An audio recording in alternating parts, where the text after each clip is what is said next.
ten mi vybuduje dům, jo, a tak až... Jo, a ten Šalamun vybudoval pak ten chrám. Jeho syn teprve, aby mu dělal dům. No a ten Šalamun. A ten mu udělal první chrám a pak ho zase zbořili, myslím, že Babyloněné, a pak ho zase postavili.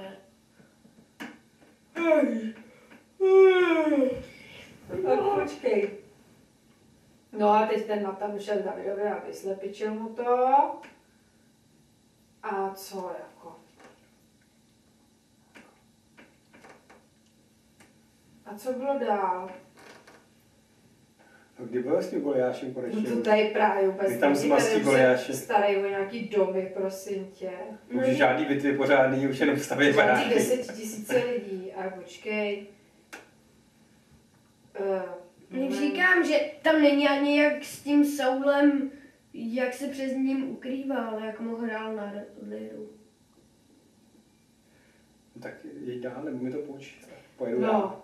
tak tady furt řeší nějaký problém domu. Tak počkej. Zřejmě jeho je velký stavitel. Počká si na svůj chrám. Davidova vítězství nad sousedy, tak tam možná.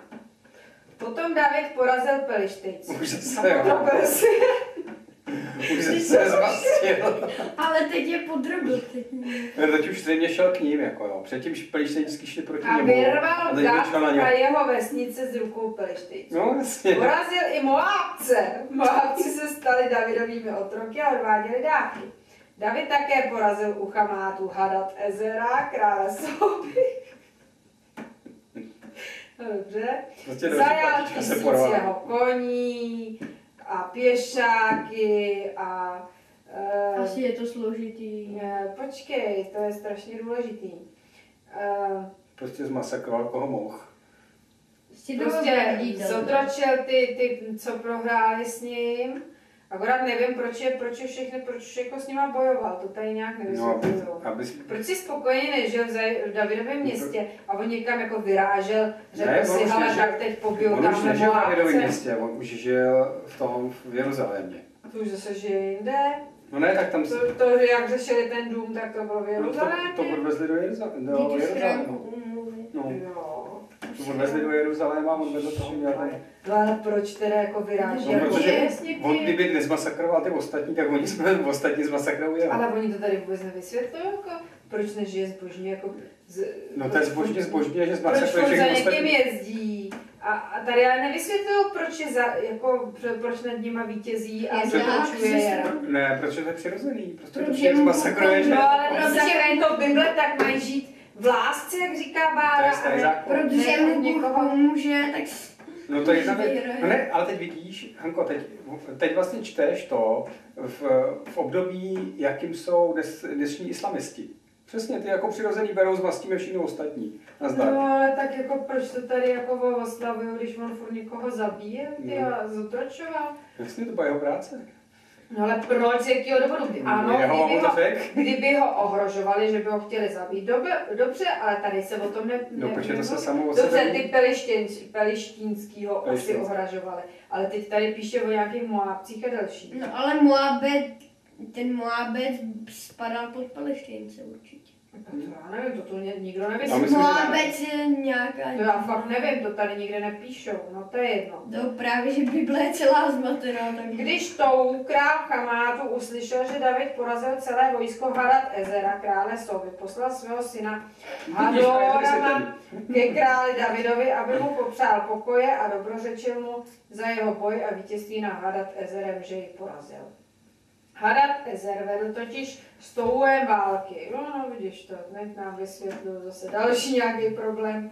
Hadoram přinesl nějaký zlatý, stříbrný a měděný předměty, i ty král David zasvětil Hospodinu se stříbrem a zlatem, které vzal od všech pronárodů, od Edomců, Moábců, Amonovců, Perizejců a Amáleka. Prostě se normálně zmastil a pak jim to ukradl, tak to měl. Tak to zasvětil Hospodinu. Řekl, Hospodine, tady to zlato a stříbro, to jako jsem ukradl pro tebe, nebo já nevím, tomu nerozumím.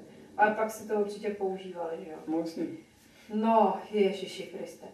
No a teďko zase někoho otročil a furt královal nad celým Izraelem. No a co dál? To už nebudu číst. A teď vítězství nad zase Amónovci, jako jo. Potom se stalo, že zemřel král Amónovců Náchaš a po něm se ujal království jeho syn. I řekl David, prokáži milosrdenství Chanunovi synu Náchašovu. Vždyť jeho otec prokazoval milosrdenství mně. David tedy poslal posly, aby ho potěšili v zármutku nad otcem. Davidovi služebníci přišli k Chanunovi do země Amónovců, aby ho potěšili. Amónovští velitelé však Chanuna podněcovali. Tobě se zdá, že David chce uctít tvého otce, že k tobě poslal těšitele. Nepřišli k tobě jeho služebníci spíše proto, aby prozkoumali a rozvrátili zemi.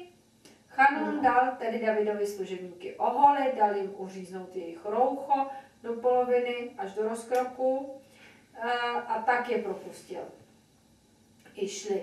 Když to o těch mužích oznámili Davidovi, poslali jim naproti, protože ti muži byli velice zhanobeni. Král nařídil, zůstaňte v Jerichu, dokud vám brady neobrostou, a pak se vrátíte. Amónovci viděli, že zavinili Davidovu nelibost, proto Chanun s Amónovci poslal 1000 talentů stříbra, aby si najali koně k vozům a jezdce od Aramejců z Vojříčí, najali si prostě nějaký zase ty a dál. Jo, a Amónovci se shromáždili ze svých měst, přitáhli do boje. Když to David uslyšel, poslal Joába s celým vojem bohatýrů. Amónovci vytáhli a seřadili se k boji u vchodu do města. Králové, kteří přitáhli, stáli stranou v poli. Joáb to byl ten, který... Já už se v tom neorientuji. To byl ten šéfík, který dobil ten Sion jako první. Aha, no a to on ho teďko posílá proti těm, zase těm... No, to nemusíš. Je to jeho šéfík, prostě masakruje.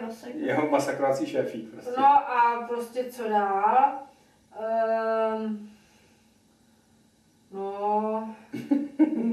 Nic.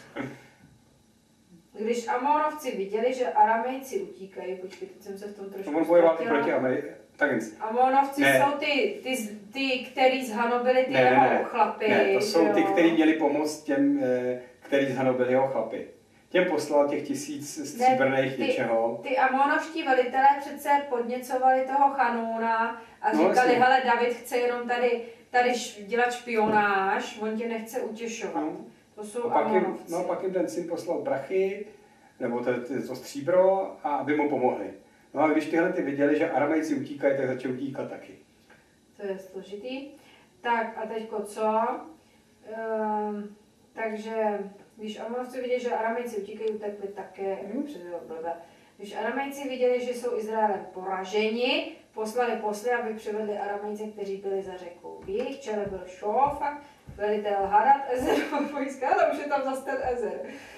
To je ten, který ho napřed porazil. David se seřadil v boji proti Aramejcům, ti s ním bojovali.